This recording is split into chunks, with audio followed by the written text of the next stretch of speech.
بسم اللہ الرحمن الرحیم۔ السلام علیکم ورحمۃ اللہ وبرکاتہ۔ ناظرین اکرام، آج کی ہماری ویڈیو کا عنوان ہے عہد فاروقی میں دور ابراہیمی کی جھلک۔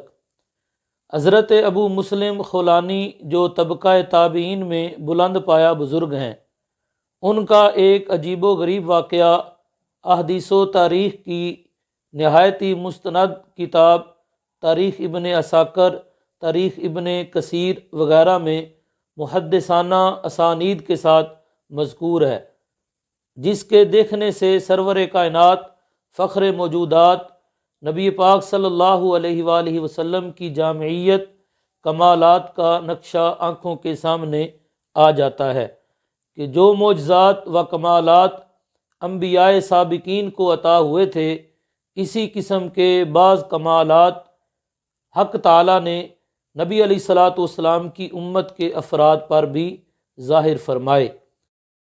حسن یوسف دم عیسیٰ ید بیدا داری، آنچ خوبا ہما دارن تو تنہا داری۔ مسیلمہ کذاب کا نشان شیطان کی طرح ایسا مشہور ہے کہ غالباً بہت سے عوام بھی اس سے واقف ہیں کہ نبی پاک صلی اللہ علیہ وآلہ وسلم کے عہد مبارک میں اس شخص نے نبوت کا دعویٰ کیا اور اس کا اعلان کیا کہ میں بھی محمد صلی اللہ علیہ وآلہ وسلم کے ساتھ شریک نبوت ہوں۔ معاذ اللہ، یہ شخص یمن کا رہنے والا تھا۔ بے وقوف اور محروم القسمت گمراہوں کی ایک بڑی جماعت اس کے ساتھ ہو گئی، یہاں تک کہ اطراف یمن پر چھا گئی اور لوگوں کو جبراً اپنے باطل مذہب کی طرف دعوت دینے لگی۔ ایک روز مسیلمہ کذاب نے حضرت ابو مسلم خولانی کو گرفتار کرا کے اپنے سامنے حاضر کیا اور دریافت کیا کہ تم اس کی شہادت دیتے ہو کہ میں اللہ کا رسول ہوں؟ تو حضرت ابو مسلم خولانی رضی اللہ تعالی عنہ نے فرمایا، میں سنتا ہی نہیں ہوں۔ اس نے پھر کہا کہ تم اس کی شہادت دیتے ہو کہ محمد صلی اللہ علیہ وآلہ وسلم اللہ کے رسول ہے؟ تو حضرت ابو مسلم خولانی فوراً بولے، ہاں بے شک میں اس کی گواہی دیتا ہوں۔ اس نے پھر پوچھا کہ کیا تم اس بات کی گواہی دیتے ہو کہ میں اللہ کا رسول ہوں؟ تو حضرت ابو مسلم خولانی رضی اللہ تعالی عنہ فوراً جواب دیا کہ میں نے سنا ہی نہیں۔ پھر اس نے پوچھا کہ تم اس بات کی شہادت دیتے ہو کہ محمد صلی اللہ علیہ وآلہ وسلم اللہ کے رسول ہیں؟ تو آپ نے فرمایا، ہاں میں اس بات کی گواہی دیتا ہوں۔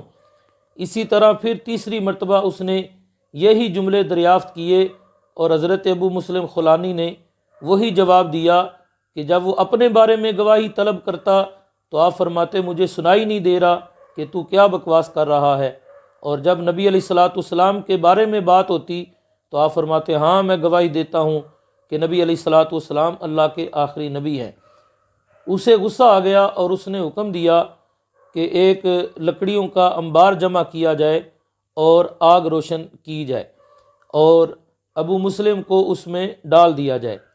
تو اس کی جماعت نے اس کا حکم پاتے ہی جہنم کا نمونہ تیار کر دیا اور حضرت ابو مسلم خولانی کو بے دردی کے ساتھ اس میں ڈال دیا، مگر جس قادر مطلق نے حضرت خلیل اللہ علیہ الصلاۃ والسلام کے لیے دہتی آگ کو ایک پرفضا باغ اور برد و سلام بنا دیا تھا، وہی حی و قیوم آج بھی اپنے رسول صلی اللہ علیہ وآلہ وسلم کی محبت میں جان نثاری کرنے والے ابو مسلم خولانی کو دیکھ رہا تھا۔ اس نے اس وقت پھر معجزہ ابراہیمی کی ایک جھلک دنیا کو دکھلا دی اور نمرود کے پیروکاروں کی ساری کوششیں خاک میں ملا دیں۔ حضرت ابو مسلم خولانی رحمۃ اللہ تعالی علیہ صحیح سلامت اس آگ سے برآمد ہوئے تو مسیلمہ کذاب کے ساتھی خود متذبذب ہونے لگے اور مسیلمہ نے اس کو غنیمت سمجھا کہ کسی طرح یہ یمن سے چلے جائیں۔ ابو مسلم خولانی رضی اللہ تعالی عنہ نے اس کو قبول کیا اور یمن چھوڑ کر مدینہ الرسول صلی اللہ علیہ وآلہ وسلم کی راہ لی۔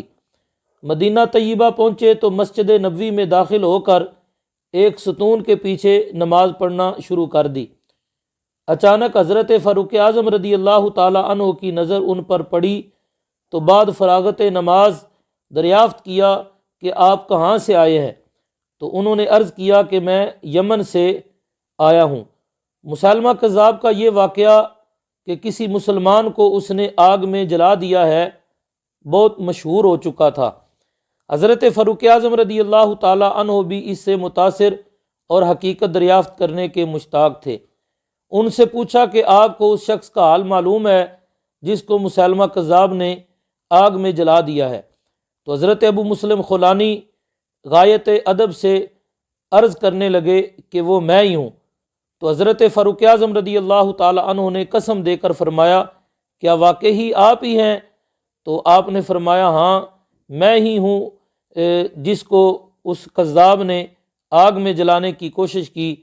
تو حضرت فاروق اعظم رضی اللہ تعالی عنہ یہ سن کر کھڑے ہو گئے اور ان سے معانقہ کیا، پھر روتے رہے اور اپنے ساتھ لے گئے اور حضرت صدیق اکبر رضی اللہ تعالی عنہ اور اپنے درمیان بٹھایا اور فرمایا کہ اللہ تعالیٰ کا شکر ہے کہ اس نے مجھے اس وقت تک زندہ رکھا کہ اپنی آنکھوں سے میں نے ایسے شخص کی زیارت کر لی جس کے ساتھ وہی معاملہ کیا گیا جو حضرت خلیل اللہ علیہ الصلاۃ والسلام کے ساتھ کیا گیا تھا۔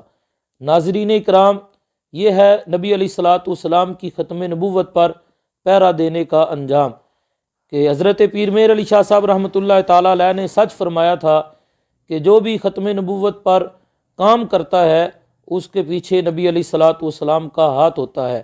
اور پھر دیکھیے کہ یہ دونوں جلیل القدر صحابہ جو پہلا خلیفہ اور دوسرے خلیفہ ہیں حضرت صدیق اکبر اور حضرت فاروق اعظم رضی اللہ تعالی عنہما، وہ دونوں حضرت ابو مسلم خولانی جو کہ تابعی ہیں ان پر فخر کر رہے ہیں، رشک کر رہے ہیں کہ اللہ کا شکر ہے کہ ہم نے ایسے شخص کی زیارت کی جس نے نبی علیہ الصلاۃ والسلام کی ختم نبوت پر پہرا دیا ہے۔